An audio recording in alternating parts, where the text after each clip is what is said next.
Good morning दोस्त, welcome to my YouTube channel stand dictation zone. आज मैं आपको यहां पर रामधारी गुप्ता खंड 1 की 11वीं और 12वीं एक्सरसाइज 80 प्रति मिनट की गति में बोलूँगा। अगर आप हमारे चैनल स्टैंड डिक्टेशन जोन में पहली बार आए हैं तो चैनल को सब्सक्राइब कर लीजिए। वीडियो पसंद आए इसे लाइक करें और शेयर करें।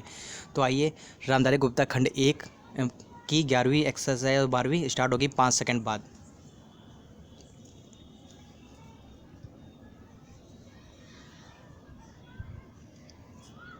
स्टार्ट। अध्यक्ष महोदय, मैं आपको एक और बात बतलाना चाहती हूँ और वह यह है कि कृषि विभाग को योजना आयोग ने बहुत गलत रास्ते में बिठा दिया है। उन लोगों के पास लड़ने के लिए दम नहीं है और देश में खाद्यान्न का उत्पादन बढ़ाने के लिए जो योजनाएं चाहिए और उनके लिए जो धनराशि चाहिए वे उनको पूरी तरह संस्वीकृत नहीं करा पाते हैं। कृषि विभाग तो जमीन की तरह आधार होता है और उसी पर देश के लिए पर्याप्त अन्न पैदा करने का महान भार है। इसलिए यह बहुत आवश्यक है कि अधिक अन्न उपजाने के मार्ग में जो भी आवश्यक कदम यह विभाग उठाना चाहे उसमें किसी तरह की रुकावट ना हो।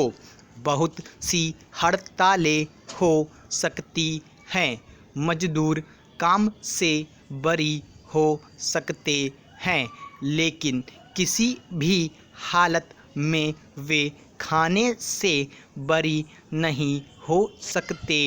अब हम देखते हैं कि मिलों और कारखानों में हड़तालें हो जाती हैं, छुट्टी हो जाती हैं, तो आम काम के दिनों की अपेक्षा लोग उन दिनों में ज़्यादा खाना खाते हैं, ज़्यादा दावतें करते हैं। आज यह हमारे लिए यह सर्वाधिक महत्व का विषय है कि हमारा अन्न का उत्पादन उस गति से बढ़े ताकि हम अपनी खपत से अधिक उत्पादन कर उसका निर्यात कर सके। पैरा सरकार तथा इस मंत्रालय के लिए यह समस्या एक बड़ा सिरदर्द पैदा कर रही है।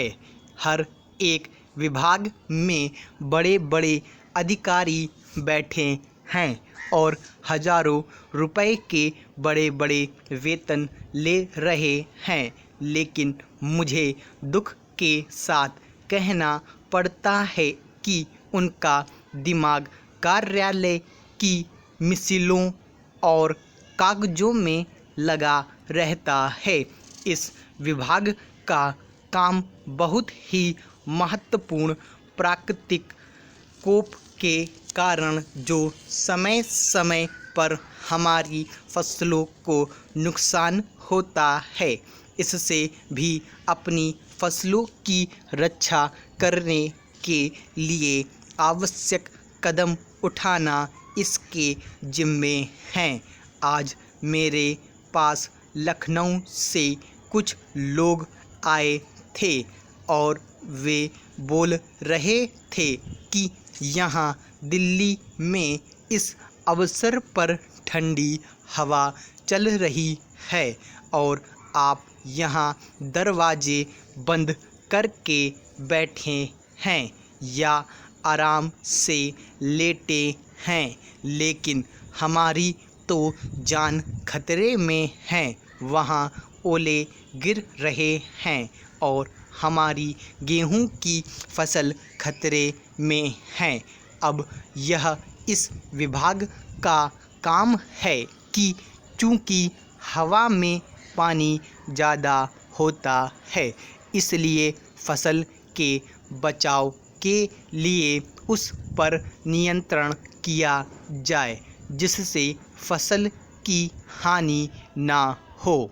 नेक्स्ट, अध्यक्ष महोदय, जिस भावना से मैंने यह बिल पेश किया है उसको विरोधी पक्ष के लगभग सभी सदस्यों ने एक मत से महसूस किया है कि देश में बेकारी की जो समस्या है वह एक भयंकर समस्या है और उसके कारण हमारे देश का विकास, चाहे वह सामाजिक हो, आर्थिक हो या सांस्कृतिक, रुका हुआ है और ऐसी स्थिति में हम आगे बढ़ नहीं सकते हैं। इसी प्रकार से इस परिस्थिति का निर्माण हम पिछले 54 वर्षों से देख रहे हैं। मंत्री महोदय ने यहाँ पर अभी कहा कि राष्ट्रपति इस काम को नहीं कर सकते हैं क्योंकि वह उनके अधिकार के बाहर है। आप राज्यों में राज्यपाल शासन स्थापित करते हैं जब यह देखते हैं कि किसी राज्य में वहाँ की व्यवस्था, वहाँ का विकास ठीक नहीं हो रहा है, जब किसी राज्य में गड़बड़ी फैल रही हो, विकास का काम समाप्त हो गया हो और जिम्मेदारी से लोग काम ना करते हों, तो वहाँ पर राज्यपाल शासन स्थापित किया जाता है। ऐसे बहुत से उदाहरण हमारे देश में मौजूद हैं। उसी प्रकार से हमारे राष्ट्रपति हैं और अगर देश में इस तरह की स्थिति वर्षों तक चले तो कोई कारण नहीं है। आपात के रूप में राष्ट्रपति इस देश की सुरक्षा के लिए, इस देश की उन्नति के लिए जिम्मेदारी अपने हाथ में ना ले सके।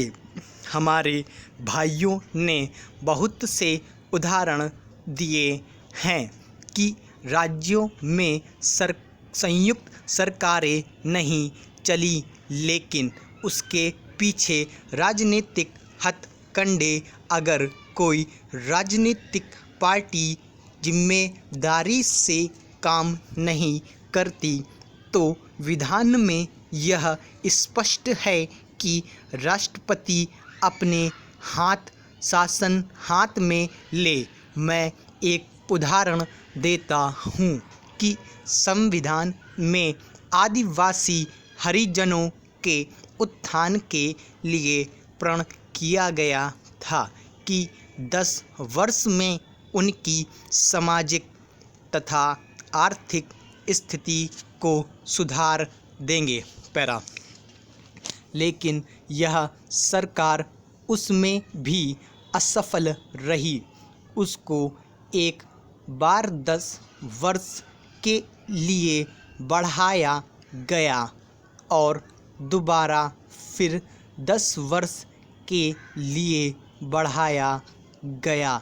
इसी तरह से उसको बढ़ाते जा रहे हैं, लेकिन उनकी आर्थिक और सामाजिक उन्नति आप नहीं कर पाए हैं। इस काम में सरकार बिल्कुल असफल हुई है। पिछली बार सरकार पर अविश्वास का प्रस्ताव भी आया था और वह पास होने वाला था। इसलिए मेरा कहना है कि हमारे देश में जो बेकारी की समस्या है वह एक बहुत ही भयंकर समस्या है। स्टॉप। तो आपकी यह संपाति पूरी हो गई, मतलब कि आपकी यह डिक्टेशन पूरी हो गई और ये आपकी 80 से 85-84 शब्द की गति में थी। तो आपको अगर ये डिक्टेशन आपने अच्छे तरीके से लिख लिया हो, आपको चैनल पसंद आया और डिक्टेशन पसंद आई है तो चैनल को सब्सक्राइब कर लीजिए। अगर चैनल पहली बार आए तो चैनल को सब्सक्राइब कर लीजिए। वीडियो पसंद आए तो इसे लाइक करें और शेयर करें। Thanks for watching this video.